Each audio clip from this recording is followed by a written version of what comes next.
Welcome back, everyone. Today we're diving deep into a story that really, truly makes you question everything you thought you knew about healthcare, you know? Absolutely. It's a powerful narrative about a doctor who exposed some fundamental flaws in a system designed to heal, and what happened when he dared to speak up. It's quite a journey. We're talking about Dr. Kadiyali Srivatsa, an intensive care pediatrician in the UK's National Health Service, with literally decades of experience. He was born in India into a Hindu Brahmin priest family, right? So this deep sense of dharma, this duty to protect life, was ingrained in him from the start. Exactly. A powerful foundation. He graduates from Bangalore Medical College, moves to the UK, and dedicates his life to pediatric intensive care. He was living that calling, for years, helping so many children. But then something shifted. In the mid-2000s, he started seeing a terrifying trend within the NHS. This wasn't just about budget cuts. It was about a fundamental change in philosophy. He observed the system moving towards what he called cookbook medicine. Instead of relying on highly trained diagnostic doctors, they were increasingly letting nurses, without that deep medical school training, diagnose and prescribe using rigid protocols. Yeah, rigid flowcharts, And human biology, as we all know, is anything but a flowchart. He started documenting meticulously the catastrophic collateral damage. Imagine. He saw a 12-year-old girl with failing kidneys being treated for simple anemia for 2 years. 2 years! Because the protocol just said give iron, and apparently nobody was really doing a thorough physical examination. It's wild. No way. And another child with craniostenosis, a severe skull deformity, treated for a milk allergy until the deformities became really pronounced. It's heartbreaking, isn't it? The lack of proper diagnosis. It is. And it wasn't just misdiagnosis. He witnessed the devastating impact of overprescribed antibiotics, breeding these superbugs. He had a profound encounter in 1989, actually, with a 14-year-old boy who died from an MRSA infection. Wow, that must have been a pivotal moment, cementing his lifelong focus on the dangers of antimicrobial resistance, or AMR, which we hear so much about now. He knew something had to change. He did, and he had this incredible conviction. He even published a letter in the BMJ in 1996, warning against pre-printed assessment sheets, arguing that medicine must rely on listening to the patient's lived story. Rather than just rigid algorithms, it makes so much sense, right? Medicine is an art as much as a science, deeply personal. He was advocating for true patient-centered care, even back then. Exactly. So, with all this undeniable clinical evidence and that deep-seated sense of dharma, he felt he had no choice. In 2006, he pulled the emergency cord, He made a formal, protected disclosure, essentially blowing the whistle to the Primary Care Trust and the GMC. And you'd think, wouldn't you, that a system designed to protect patients would listen to a seasoned physician with 4 decades of experience saying, hey, there's a problem here. You'd think they'd thank him. You'd hope so. But instead, what happened next sounds like something out of a thriller, honestly. The institution, it essentially activated a trapdoor. It was an immediate, intense retaliation. The Primary Care Trust, the very entity he reported to, breached his confidentiality. They took his highly sensitive complaint and literally forwarded it directly to the nurse managers he was reporting. No way! I know, right? It's like reporting police corruption and internal affairs handing your home address to the corrupt cops. It's a fundamental breach of trust designed to, expose him to retaliation. And exposed him it did. Almost overnight, his spotless record, this man who'd had maybe 2 complaints in a decade, suddenly faced an avalanche. 12 fabricated complaints in a single year. Unbelievable. These weren't just minor things either. They were unsubstantiated allegations targeting his attitude. But then, they escalated to devastating fabricated claims of inappropriate sexual behavior. Oh my goodness. That's designed to utterly destroy someone's reputation and career, isn't it? To trigger an immediate suspension and just blacken their name? It's truly shocking. It is. And the system didn't stop there. They attempted to pathologize his dissent, which is a really insidious tactic.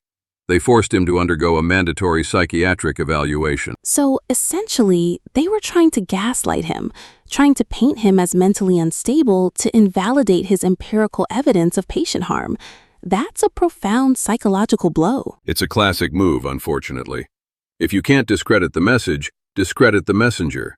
It makes you feel like you're losing your mind trying to explain something so clearly evident. And on top of that, they actively cut off his livelihood. His salary was entirely halted in December 2009. Imagine that, being suspended and losing your income right before the holidays. Absolutely devastating. And then, in 2010, he was unlawfully removed from the medical performers list due to a computer error.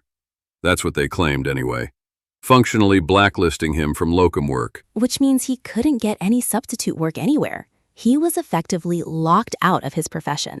That's not an administrative error. That sounds like a deliberate tactic to cut off his financial lifeline completely. It sure does. And then, to make things even more complicated, in 2011, just as he filed an employment tribunal claim, the PCT used TUPE regulations, that's Transfer of Undertakings, Protection of Employment, to forcibly transfer his employment contract to a private contractor. Wait, what? So they essentially created a legal labyrinth to evade liability, to claim they were no longer legally responsible for his retaliation? That's quite the move. Exactly. It forced him into this grueling 8-year legal battle that, as you can imagine, resulted in bankruptcy, the loss of his home, and the breakdown of his marriage. All of this just to get justice. That's just no way. And what about the organizations that are supposed to protect doctors and patients? The British Medical Association, the General Medical Council? Did they step in? Unfortunately, no. He was abandoned by his supposed protectors. The GMC pursued investigations against him, using what he described as unqualified panels. They essentially failed to support him. Wow. And the BMA? I mean, they're supposed to be there for doctors, right? Protecting their rights, advocating for them. You'd think so. But he found they prioritized administrative compliance over fighting for patient safety. So he was truly on his own against a powerful, entrenched system. This sounds incredibly lonely and isolating. To have everything stripped away. Your reputation, your career, your financial security, your family. It's almost unimaginable. It is. And this is where his journey can be profoundly understood through Carl Jung's concept that there is no coming to consciousness without pain. It's about enduring the total collapse of your previous life. An ego death, right? Jung talked about how a person must often go through that to achieve true psychological sovereignty and individuation.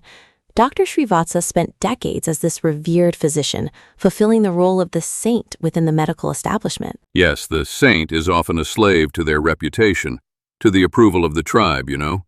When Dr. Srivatsa chose to report these medical errors, the institution didn't see a saint. They branded him a villain. Wow. So to survive this institutional excommunication, this professional and personal destruction, he had to undergo that ego death. He had to let go of everything he thought defined him. Release his attachment to professional titles, to financial security, to institutional validation. That painful eviction of the old self allowed him to become untouchable by guilt. Which is incredibly powerful. It freed him from needing their approval, from their system, to build something new, something truly from a place of absolute internal sovereignty. That's inspiring, actually. It really is.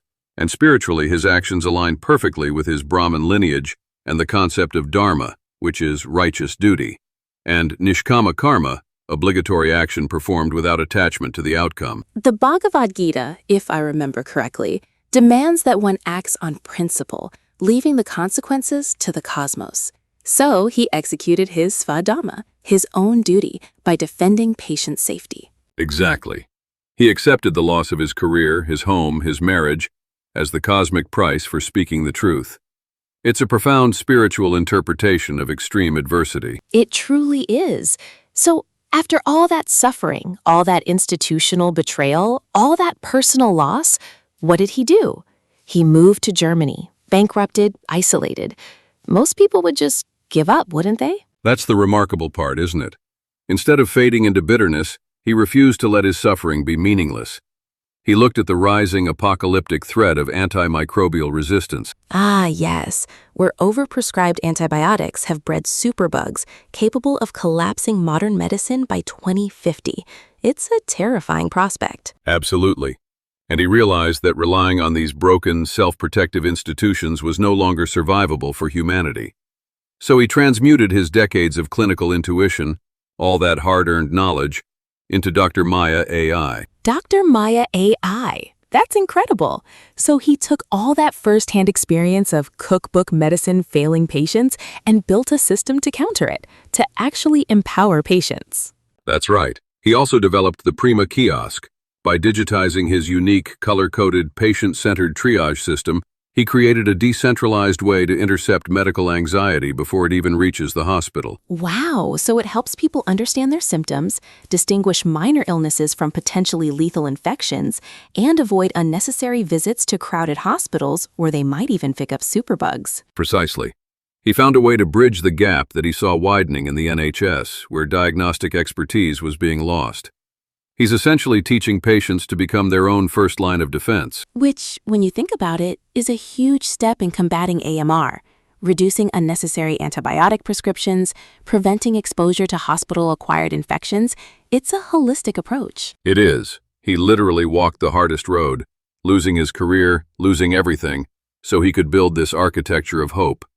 A life raft for the rest of us, as you said. It's an act of profound selflessness and, frankly, genius, taking all that pain and transforming it into something that can genuinely protect humanity from a looming global health crisis. Exactly. His destruction became the very foundation for Dr. Maya AI, a vital shield. It's ensuring that the light of true, patient-centered healing survives long after the institutions might fail. This really highlights a critical truth.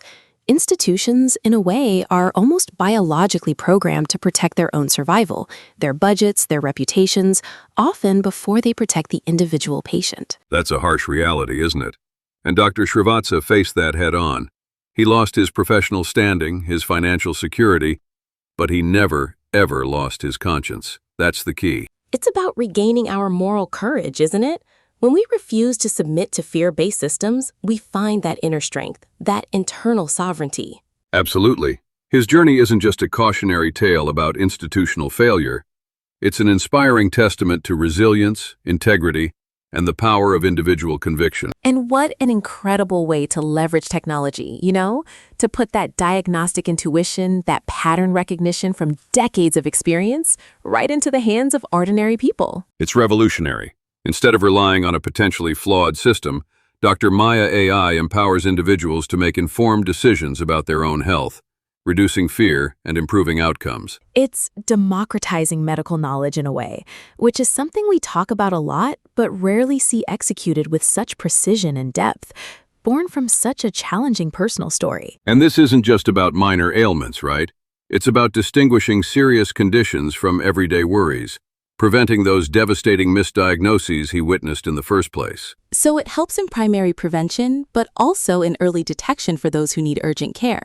It's that intuitive understanding of patterns he had, made accessible to everyone. Yeah, his clinical pattern recognition, honed over 40 years in intensive care, now available to anyone with a smartphone through Dr. Maya AI. It's truly amazing. And that concept of the Prima kiosk, too, creating an accessible point for this kind of advanced triage, especially in underserved areas, is just brilliant. It is. It's a truly decentralized approach, which is crucial in a world where central systems can be so easily compromised or overwhelmed, as we've seen. It makes you wonder how many other unsung heroes there are out there who have faced similar challenges and decided to turn their personal suffering into solutions for the greater good. It really does. Dr. Srivatsa's story is a stark reminder that sometimes the most profound innovations come from the deepest pain, when someone refuses to let injustice win. And it also reminds us that patient safety isn't just about regulations. It's about the fundamental human connection between a doctor and a patient, the art of listening, and that intuition. Which is what he was advocating for from the very beginning, with his letter in the BMJ critiquing those pre-printed assessment sheets. It all comes full circle. Exactly. He always believed in the patient's lived story, not just a checklist. And now he's found a way to bring that back, to empower people to tell their own stories to themselves, you know? It's about restoring trust, not necessarily in the old institutions, but in the individual's ability to understand and advocate for their own health, supported by his wisdom. What a powerful, transformative journey, from being born with that deep sense of dharma, through all that unbelievable betrayal, to emerging as a true innovator for humanity. It's a testament to the human spirit, really. The idea that even when everything is taken from you, you can still find a way to contribute, to build something meaningful and essential. Absolutely. His struggle wasn't a meaningless tragedy, but the necessary friction, as the input says, to forge a new paradigm in healthcare. A truly inspiring story. It makes you think about what true heroism really looks like, doesn't it?